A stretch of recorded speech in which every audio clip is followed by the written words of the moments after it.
Alors, Ocon semble très pessimiste pour l'avenir du Grand Prix de France. C'est décevant, dit-il. Donc en 2018, la course est revenue au calendrier après 10 ans d'absence. La première édition était une catastrophe, hein. Il y a eu des bouchons, les gens étaient pris dans la boue et tout, il y a eu des bouchons monstres. Ils ont dû attendre des heures et des heures. Bon, après en 2019, ça a été un peu meilleur. Par contre, le spectacle en piste était toujours dégueulasse. Ensuite, après 4 éditions, la course 2020 n'a pas eu lieu en raison de la pandémie. L'édition de juillet 2022 pourrait être la dernière, car le contrat expire et le Paul Ricard n'a pas encore été renouvelé.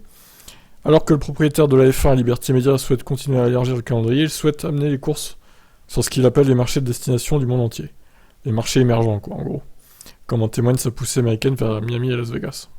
Les sites du Castellet et du Grand Prix de Belgique à Spa, qui peinent également à avoir leur contrat renouvelé, son contrat renouvelé pour Spa, sont une proposition commerciale moins excitante pour Liberty Media, malgré leur lien historique avec le championnat du monde. Surtout Spa, hein, pour le coup, le Castellet, bon, un peu moins. Et surtout, le circuit n'a rien à voir, le circuit de Spa, avec celui du Castellet. Hein.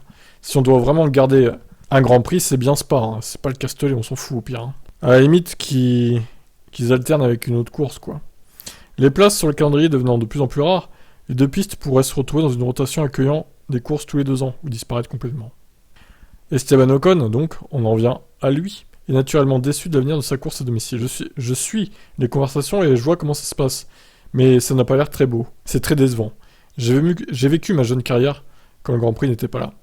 Puis il est revenu. Et j'ai été chanceux, très chanceux de courir là-bas. Nous l'avons cette année, nous allons en profiter au maximum. La place de Monaco sur le calendrier n'étant plus aussi sûre que prévu, Ocon a souligné l'importance de préserver certaines des courses les plus historiques du sport. Je pense qu'il y a des pays dans lesquels on doit courir. La France en fait partie.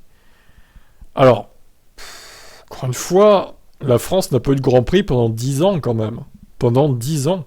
Et au final, est-ce que ça nous a vraiment gênés? Bon, c'était triste hein, au début de perdre Manicourt.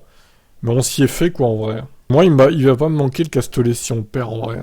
Par contre, je suis d'accord pour dire que Monaco et la Belgique, c'est plus délicat. C'est beaucoup plus délicat. Hein. Nous devrions vous tenir au courant de ces courses qui sont spéciales pour nous et voir ce que nous en faisons. J'espère qu'on sera tenu au courant de très vite pour le Castellet. Je sais pas, avant l'édition, après, j'en sais rien. Bon, en tout cas, ça pue un peu pour le Grand Prix du Castellet. Alors, si vous devez aller au Grand Prix de France, faites-le maintenant. Allez-y cette année. S'il y a encore des places, évidemment, je ne sais pas.